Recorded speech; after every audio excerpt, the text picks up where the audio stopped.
right. This is a serious group. Everybody have a seat, have a seat. Well, good morning, everybody. This afternoon I'll hold my first cabinet meeting of my second term. And there will be some new faces and there will be some familiar faces in new jobs. But there will also be some seats waiting to be filled on a permanent basis. And today I'm announcing my plan to nominate 3 outstanding individuals to help us tackle some of our most important challenges. One of those challenges is building on the work that we've done to control our own energy future while reducing pollution that contributes to climate change. And few people have played more of a role in addressing these issues than current Secretary of Energy, Stephen Chu. Stephen's helped us to speed the transition to more sustainable sources of energy. He's given more of our brightest young scientists the opportunity to pursue the ideas that will shape our future. So I could not be more grateful to Steve for the incredible contribution that he's made to this country. And now that he's decided to leave Washington for sunny California, I'm proud to nominate another brilliant scientist to take his place, Mr. Ernest Moniz. So there's Ernie right there.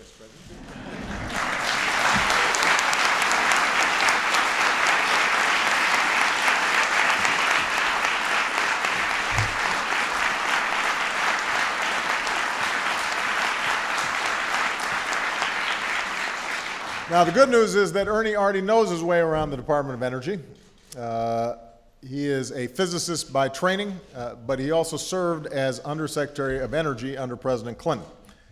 Since then, he's directed MIT's Energy Initiative, which brings together prominent thinkers and energy companies to develop the technologies that can lead us to more energy independence and also to new jobs.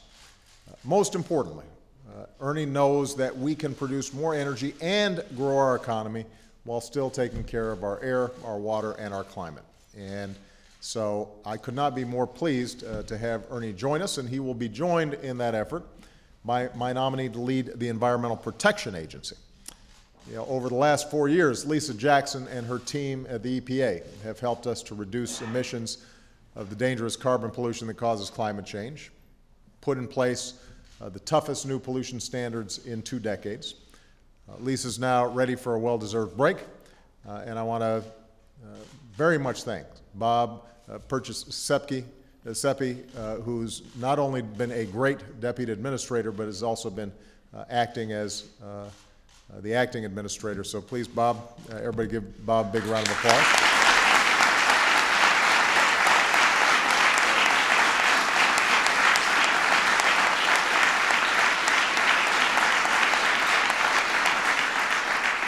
As we move forward, I think there is nobody who can do a better job in filling Lisa's shoes permanently than my nominee, who's standing beside me here, Gina McCarthy.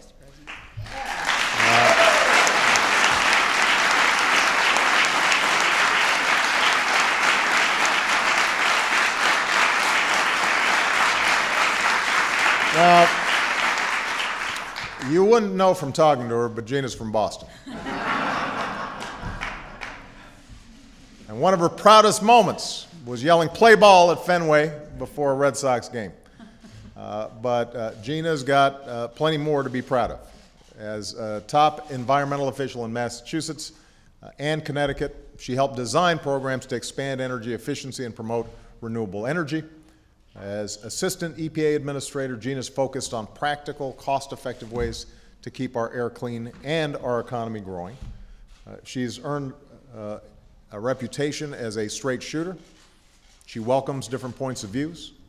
I'm confident that she's going to do an outstanding job leading the EPA.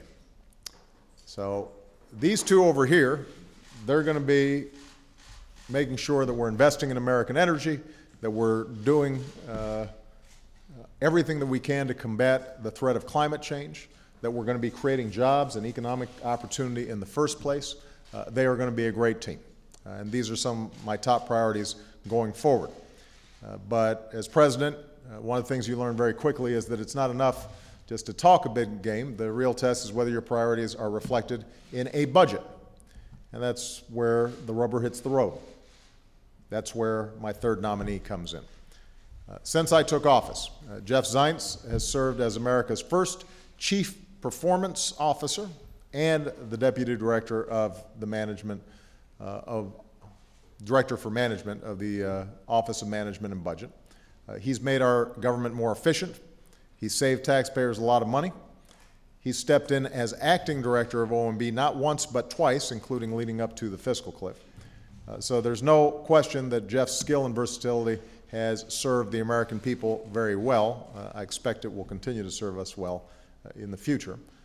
In the meantime, I am confident that my nominee for OMB director, Sylvia Mathews Burwell, is the right person to continue Jeff's great work.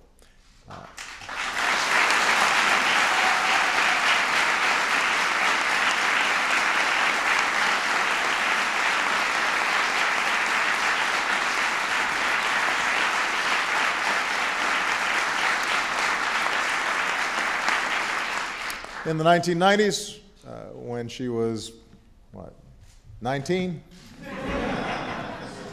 Sylvia served under Jack Lew as Deputy Director of OMB, part of a team that presided over 3 budget surpluses in a row. Later, she helped the Gates Foundation grow into a global force for good, and then she helped the Walmart Foundation expand its charitable work. So Sylvia knows her way around a budget. But as the granddaughter of Greek immigrants, she also understands that our goal when we put together a budget is not just to make the numbers add up. Our goal is also to reignite the true engine of economic growth in this country, and that is a strong and growing middle class, to offer ladders of opportunity for anybody willing to climb them. Sylvia's mom is here, and Sylvia loves to talk about her parents growing up in West Virginia and the values that they instilled in her as educators, and I think that reflects everything that Sylvia now does. And so I'm absolutely confident that she's going to do a great job at OMB, and those values are especially important to remember now as we continue to try and find a way forward in light of the budget cuts that are already starting to cost us jobs and our economy. As I said before, the American people are resilient, and I know that Jeff and Sylvia will do everything in their power to blunt the impact of these cuts on businesses and middle-class families, but eventually a lot of people are going to feel some pain. That's why we've got to keep on working to reduce our deficit in a balanced way, an approach that's supported by the majority of the American people, including a majority of Republicans. And I'm confident that we can get there if people of goodwill come together. So I want to thank Steve and Lisa and Jeff once more for their outstanding service, for all the great work that they've done in this administration over the last several years. I want to thank Ernie, Gina, and Sylvia and their families for agreeing to take on these big roles. I hope the Senate will confirm them as soon as possible, because we've got a lot of work to do and we cannot afford delay. But I can promise you that as soon as the Senate gives them the go-ahead, they're going to hit the ground running and they're going to help make America a stronger and more prosperous country. So thank you very much, everybody.